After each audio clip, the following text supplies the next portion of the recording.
न्याय तो प्रक्रिया से गुजरने के बाद, अदालतों में जाने के बाद होता है। यहां तो केवल अपराध के तत्व क्या है और उसके लिए दंड क्या है। अगर वो किसी ने किया तो उसके लिए दंड क्या है, ये लिखा हुआ सेम वही बात यहां भी लिखी है।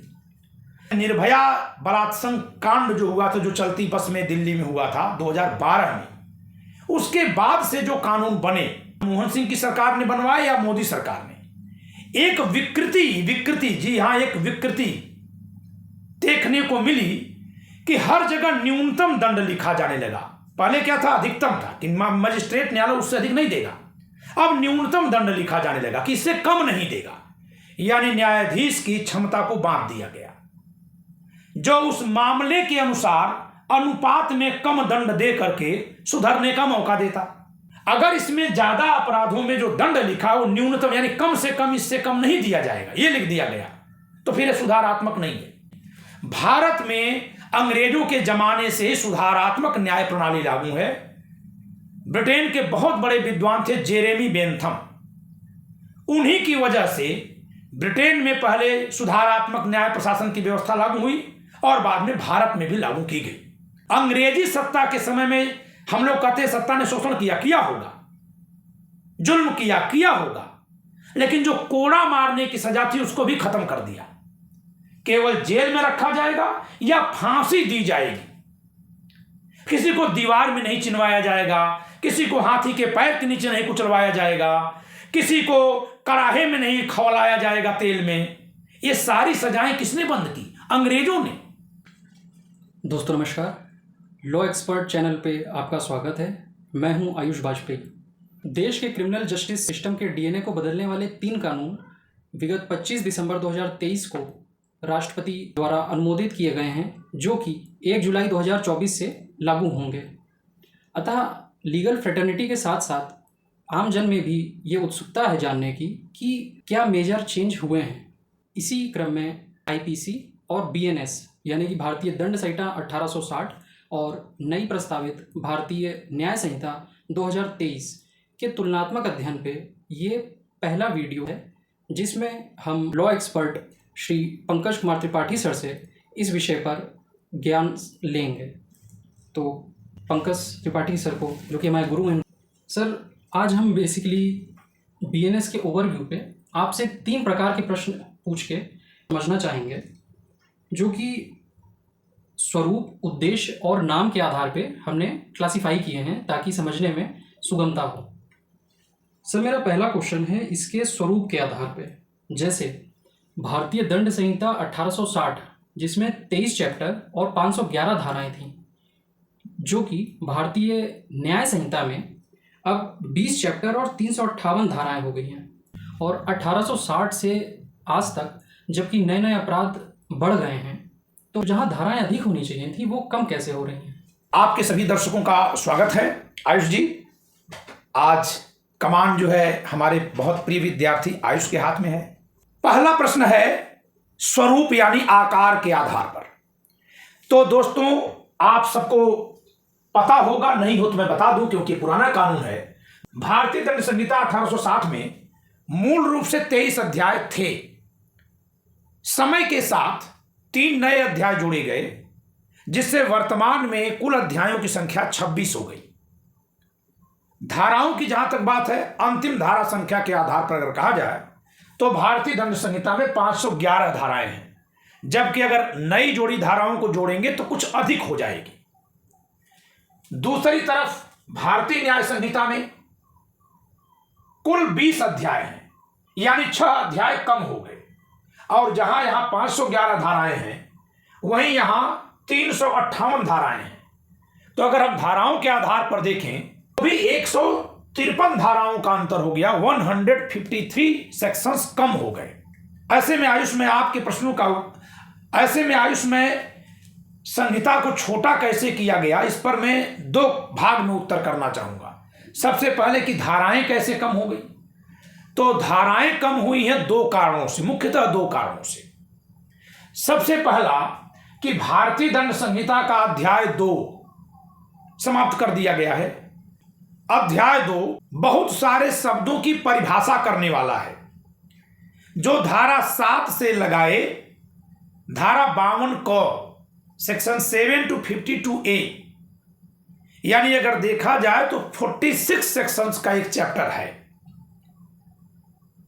जिसकी अलग अलग धाराओं में अलग अलग शब्दों की परिभाषा की गई है, जैसे बेईमानी, कपटपूर्वक, स्वेच्छा, दस्तावेज, न्यायाधीश, लोक सेवक, नर, नारी, जीवन, मृत्यु, चल संपत्ति, क्षति, ये तमाम शब्दों की परिभाषा अलग अलग धाराओं में की गई है। इन सभी परिभाषाओं को भारतीय न्याय संहिता की धारा 2 में रख दिया गया, महज एक धारा में। यह कैसे संभव हुआ? जो बात यहां धारा 7 से 52 क में थी, उसी को यहां धारा 2 के खंड बना करके रख दिए गए, यानी धारा 2 का खंड 1, 2, 3, 4 ऐसे करके। तो इसलिए वे धाराएं खाली हो गईं, जबकि उनके भीतर की परिभाषाएं संहिता में लिख दी गई। आपको एक बात और बता दें, आयुष आप जानते भी हैं इस बात को, कि सीआरपीसी में भी धारा 2 में इसी तरह से बहुत सारे खंड करके उसमें परिभाषाएं दी गई हैं। अंग्रेजों की बनाई सीपीसी की धारा 2 में ही बहुत सारे पदों की परिभाषा है। आईपीसी ही एकमात्र ऐसा कानून है अंग्रेजों का बनाया हुआ, क्योंकि ये सबसे पहले का कानून है, सबसे पहली बार यही बना है।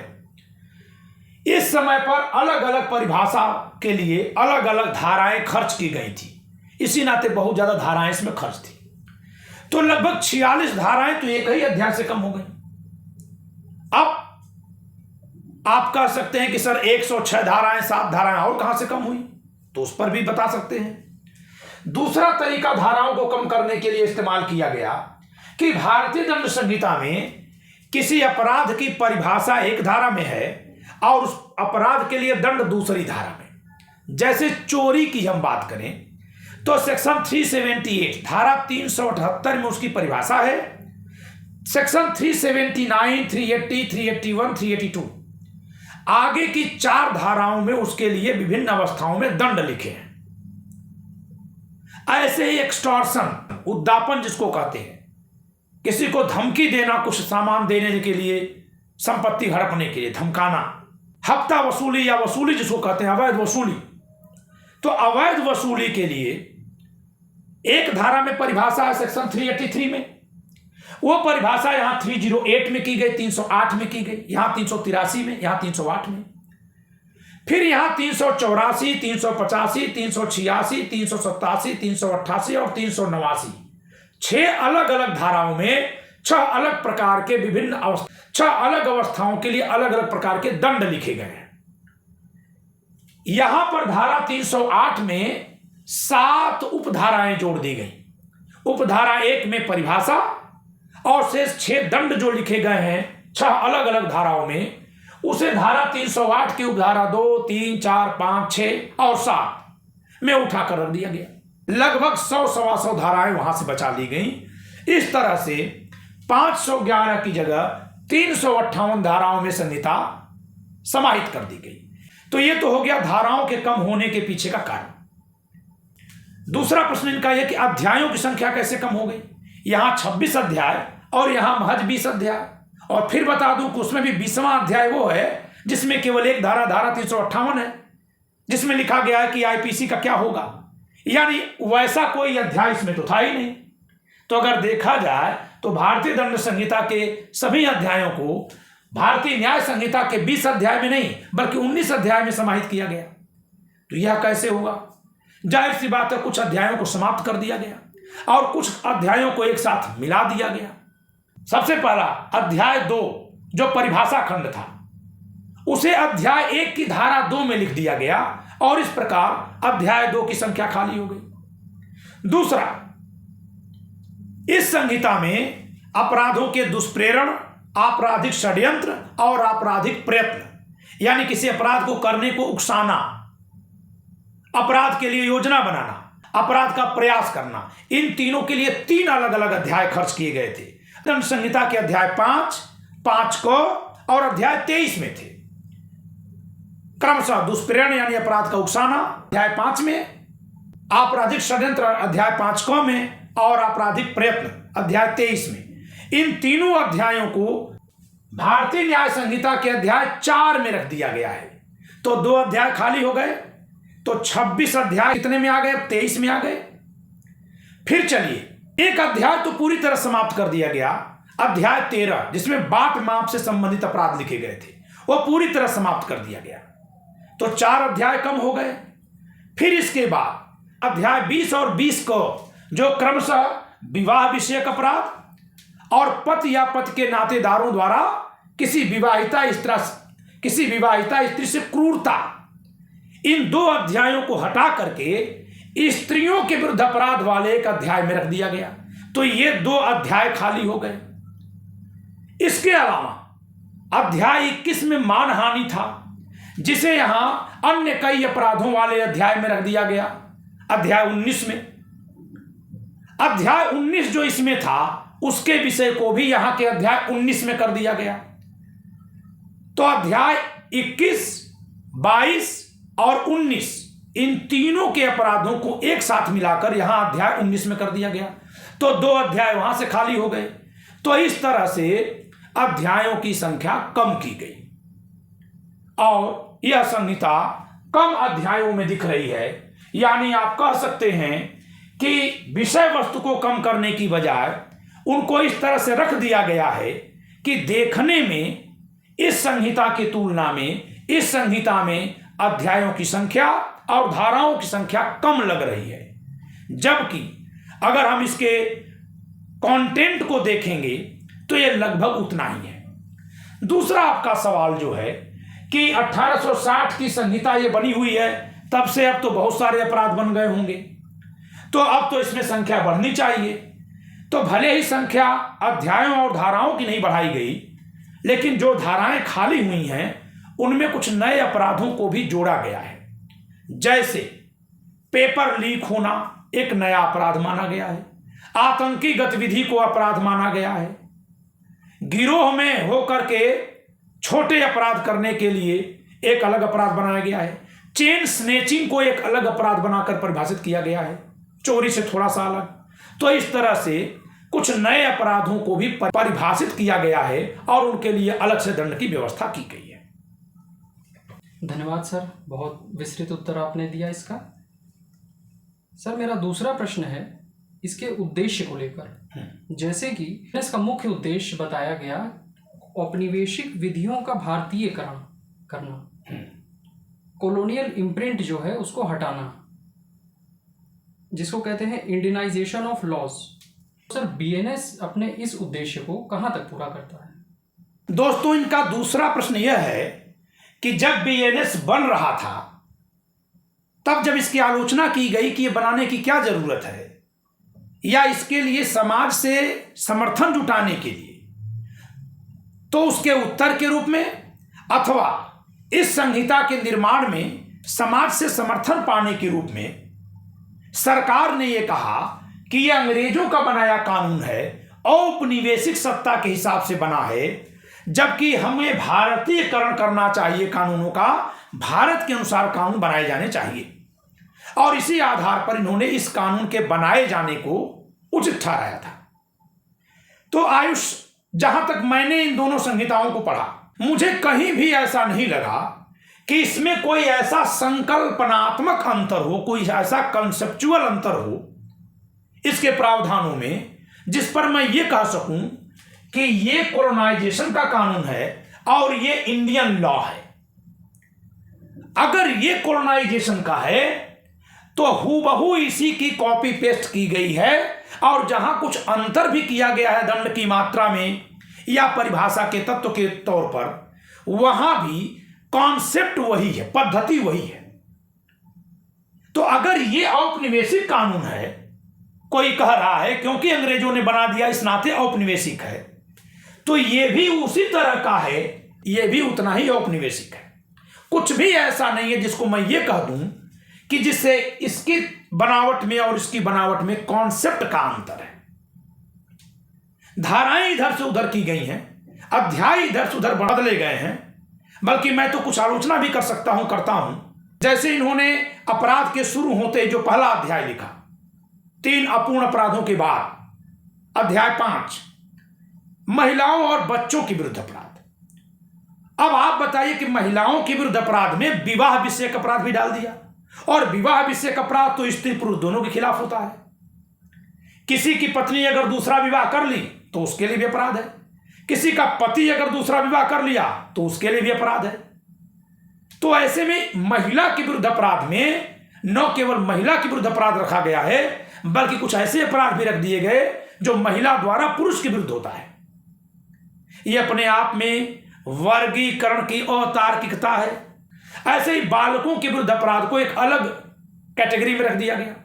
अब बच्चे की किडनैपिंग तो किडनैपिंग में रखें कि अलग से रखें, चाहे तो आप किडनैपिंग वाले अध्याय में रखते, परिभाषा किडनैपिंग की वहां है। अब अगर बच्चे की किडनैपिंग हुई तो वहां भी उसके लिए दंड रख दीजिए, तो वहीं उसके लिए अलग से दंड लिख दीजिए, जैसा कि यहां था।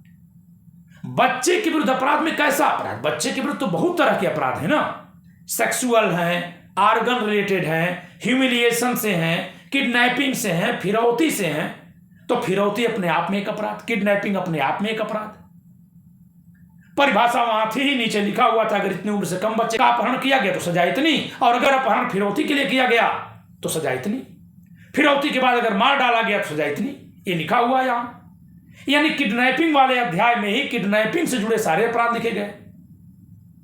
यहां पर जो है बच्चों के विरुद्ध अपराध को एक हेडिंग बना करके किडनैपिंग, हमला, बहुत तरह तरह के अपराधों को एक जगह रखा।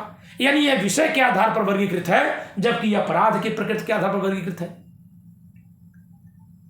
इसमें भी विषय के आधार पर वर्गीकरण रहा है। सिक्कों के विरुद्ध अपराध, स्टाम्प के विरुद्ध अपराध, दस्तावेज से संबंधित अपराध, तो ऐसा वर्गीकरण यहां भी रहा है। यानी हम ये कह सकते हैं कि कुछ आलोचनाओं के बावजूद भी ये भी उसी तरह से है जैसे ये, और ऐसा कहीं भी नहीं देखने को मिलता है जिस पर मैं ये कह सकूं कि कुछ ऐसा संकल्पनात्मक अंतर है कि हम इस कानून को अगर कोलोनाइजेशन का कानून माने, उपनिवेश का कानून माने, तो इसको हम अपना भारतीय कानून मान लें। अगर ये औपनिवेशिक कानून है तो ये भी है, और अगर ये भारतीय कानून है तो ये भी उसी आधार पर है। तो बहुत अच्छी जानकारी मिली आपसे। अब हमारा अंतिम तीसरा प्रश्न इसके नाम को लेकर है। जहां भारतीय दंड संहिता में दंड पे जोर है, वहीं भारतीय न्याय संहिता में न्याय को रेखांकित किया गया है। तो ऐसे में क्या ये तात्विक अंतर है या फिर कॉस्मेटिक चेंज इसको कह सकते हैं कि केवल शब्द हिंदी इंग्लिश कर दिया है? अच्छा, मतलब आप ये कहना चाह रहे हैं कि भारतीय दंड संहिता और भारतीय न्याय संहिता में क्या अंतर हो जाएगा? क्योंकि गृह मंत्री जी ने कहा भी था कि ये दंड पर जोर देने वाला कानून था, और अब हम जो बनाएंगे वो न्याय देगा।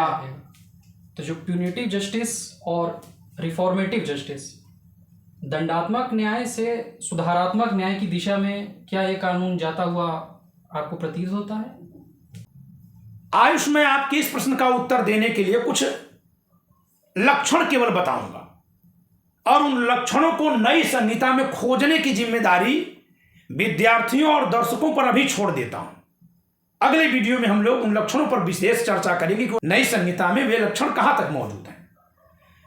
पहली बात तो यह है कि भारतीय दंड संहिता में भी अपराधों की परिभाषा और उसके लिए दंड लिखे गए। भारतीय न्याय संहिता में भी अपराधों की परिभाषा और उस अपराध के लिए दंड लिखे हुए हैं। तो दंड विधान ये भी है और दंड विधान ये भी है। दंड दे दिए जाने के बाद न्याय होता है आपराधिक विधि में। तो न्याय तो सीआरपीसी से होगा, जिसके स्थान पर बनाए कानून को इन्होंने भारतीय नागरिक सुरक्षा संहिता कहा है। न्याय तो प्रक्रिया से गुजरने के बाद, अदालतों में जाने के बाद होता है। यहां तो केवल अपराध के तत्व क्या है और उसके लिए दंड क्या है, अगर वो किसी ने किया तो उसके लिए दंड क्या है, यह लिखा हुआ। सेम वही बात यहां भी लिखी है। अब जहां तक आपने ये सवाल उठाया कि क्या यह दंडात्मक प्रावधान करता है और यह सुधारात्मक करता है, तो यहां मैं लक्षण खोजने के लिए कहूंगा। दोनों में क्या समानता हमने बताई कि दोनों में ही अपराधों की परिभाषा और उसके लिए दंड लिखा हुआ है। सुधारात्मक कानून है कि नहीं है, इसके लिए देखा जाता है कि न्यायालय को क्या शक्ति है। यानी कोई व्यक्ति अपराध करके उसके लिए दोषी पाया गया तो उसे सुधारने के लिए दंड दिया जाए या उसको दंडित करने के लिए दंड दिया जाए।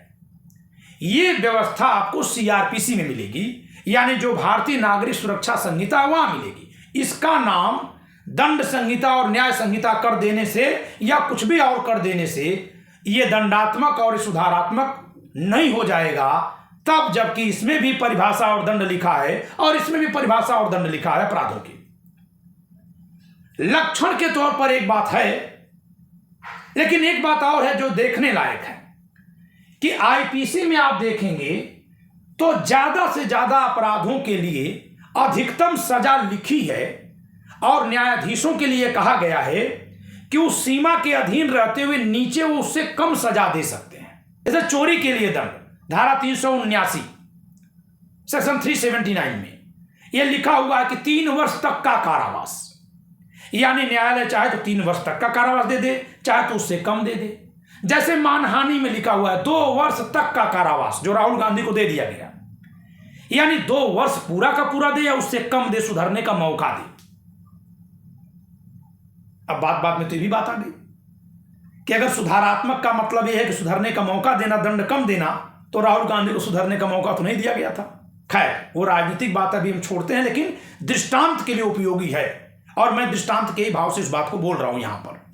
तो अगर कहीं अधिकतम दंड लिखा गया है और उसके नीचे न्यायाधीश पर छोड़ा गया है कि वो चाहे तो उससे कम दंड दे दे, तो इसी को हम सुधारात्मक विधान कहते हैं। निर्भया कानून जो बना, यानी निर्भया बलात्संग कांड जो हुआ था, जो चलती बस में दिल्ली में हुआ था 2012 में, उसके बाद से जो कानून बने, चाहे मनमोहन सिंह की सरकार ने बनवाए या मोदी सरकार ने, एक विकृति जी हां, एक विकृति देखने को मिली कि हर जगह न्यूनतम दंड लिखा जाने लगा। पहले क्या था, अधिकतम था कि मजिस्ट्रेट न्यायालय उससे अधिक नहीं देगा, अब न्यूनतम दंड लिखा जाने लगा कि इससे कम नहीं देगा, यानी न्यायाधीश की क्षमता को बांट दिया गया, जो उस मामले के अनुसार अनुपात में कम दंड दे करके सुधरने का मौका देता।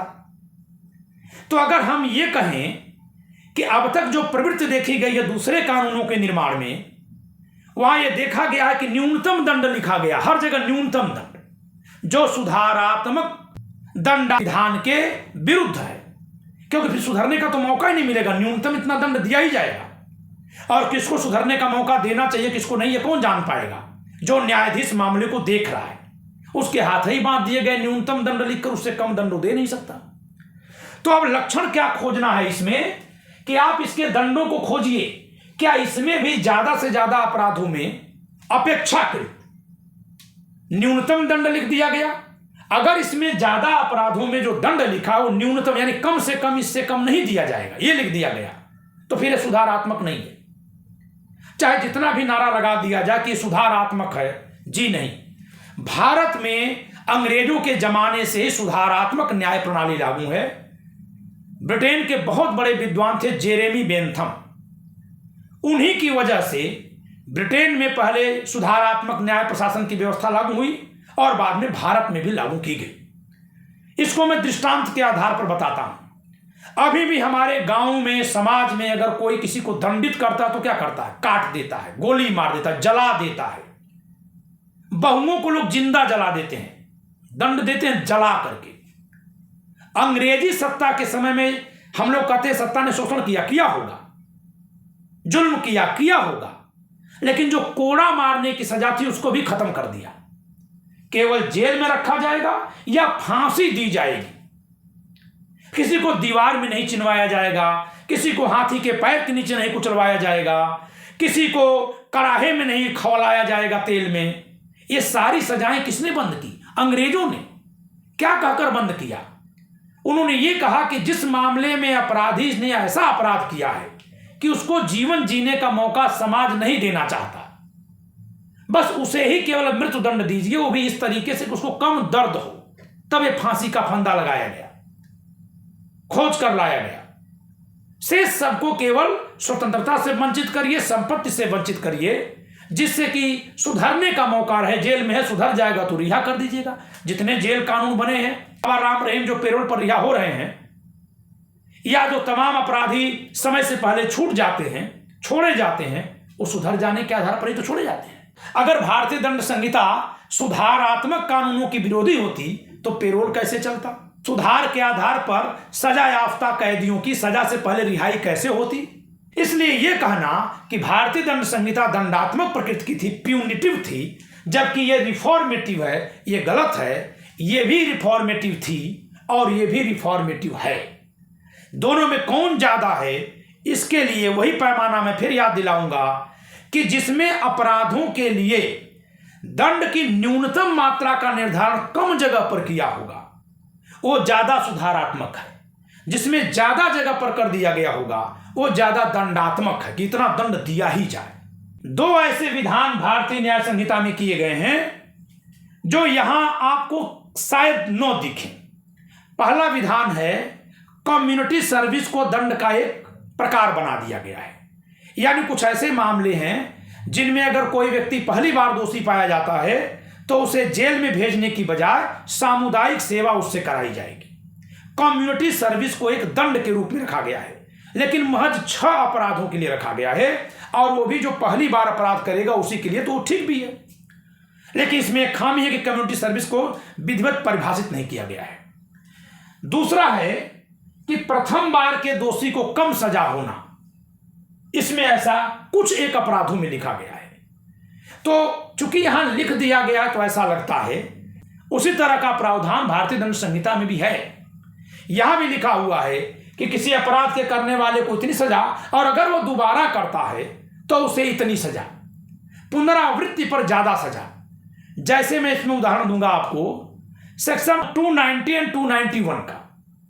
सेक्शन 268 में पब्लिक न्यूसेंस परिभाषित है, शोरगुल करना, गर्द गुब्बार उड़ाना, लोकुप्ता, जिससे लोगों को परेशानी हो, और उसके लिए दंड है 290 और 291 में। एक बार किया तो 290 में, और एक बार करने के बाद फिर किया तो 291 में अधिक दंड दिया गया है। ऐसे ही सेक्शन 75 इसमें है भारतीय दंड संहिता में कि अगर कोई एक बार चोरी करता है तो सजा 3 वर्ष, लेकिन अगर दोबारा करता है तो 10 वर्ष या आजीवन कारावास, क्योंकि सुधरा नहीं हो। इसी तरह की बात यहां भी लिखी गई है। यहां थोड़ा उसको विशेष रूप से रेखांकित कर दिया गया कुछ एक जगहों पर। फर्स्ट टाइम ऑफेंडर, प्रथम बार का अपराधी, स्पष्ट रूप से लिखते हुए प्रावधान किया गया है कि अगर पहली बार अपराध किया तो सजा कम होगी, अगर उसके बाद किया तो सजा ज्यादा हो जाएगी। तो ये फर्स्ट ऑफेंडर का कॉन्सेप्ट यहां भी था, यहां थोड़ा उसको ज्यादा स्पष्ट करके लिख दिया गया है। कम्युनिटी सर्विस को दंड के एक प्रकार के रूप में यहां शामिल किया गया है, जिसे हम कह सकते हैं कि सुधारात्मक दंड विधान की दिशा में एक अच्छा कदम है। तो आयुष, मैं समझता हूं कि आपके इस प्रश्न का भी उत्तर आपको मिला होगा, और आपके माध्यम से आपके श्रोताओं को भी। इतना अच्छे से समझाने के लिए धन्यवाद सर। तो दोस्तों, आईपीसी और बीएनएस के तुलनात्मक अध्ययन पे ये थी हमारी पहली पेशकश। इसी श्रृंखला में आगे के वीडियो देखने के लिए लॉ एक्सपर्ट चैनल को सब्सक्राइब करें और इस वीडियो को शेयर एंड लाइक करें। धन्यवाद।